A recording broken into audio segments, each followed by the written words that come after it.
পার্লারের ব্যবসায় হালাল বা হারাম সম্পর্কে জানতে চাই। বউ সাজালে আমার কি গুনাহ হবে? ইসলামে যেসব সাজসজ্জার নিষেধ আছে সেসব সার্ভিসকে আমি হিন্দু মহিলাদের দিলে আমার ইনকাম হালাল হবে, বা আমি ভিন্ন ধর্মীদের সাজাতে পারবো কিনা তারা পর্দা করে না জেনেও? প্রথম কথা হলো, পার্লারে কোনো নারীদেরকে সার্ভিস দেন, এটা মৌলিকভাবে জায়েজ আছে। সার্ভিসে তিনি কি সার্ভিস দেন এটা হলো দেখার বিষয়। তিনি যদি কোনো হারাম কাজ করে সার্ভিস দেন তাহলে সেটা করে টাকা উপার্জন করলে সেটা হালাল হবে না।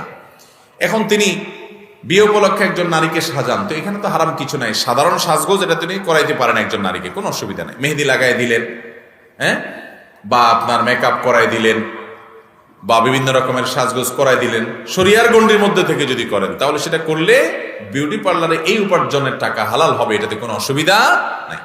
কিন্তু আপনি এমন সাজগোজ করাচ্ছেন যেটা হারাম, যেটা নিষিদ্ধ, যেটা নাজায়েজ, যেটা গুনাহ, যেটা মাকরুহ, আপনি ভ্রু প্লাগ করাই দিচ্ছেন, আছে না নাই?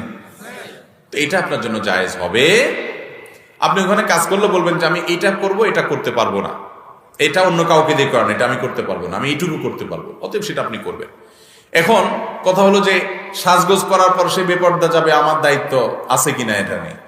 এর উত্তর হলো যে প্রথমত, যদি ওই যে অমুসলিমের কথা বলেছেন, অমুসলিম যার পর্দার হালাল হারামের ব্যাপার নাই, তার ব্যাপারে সাজগোজ করলে আপনার গুনাহ হবেই না।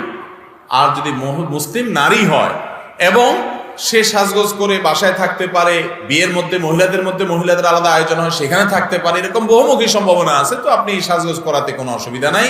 সে এর মাধ্যমেও যদি যে গুনাহ করে, বেপরদিগি করে, তো সে আল্লাহর কাছে দায়ী থাকবে। আপনি যেটা করছেন এটা হালাল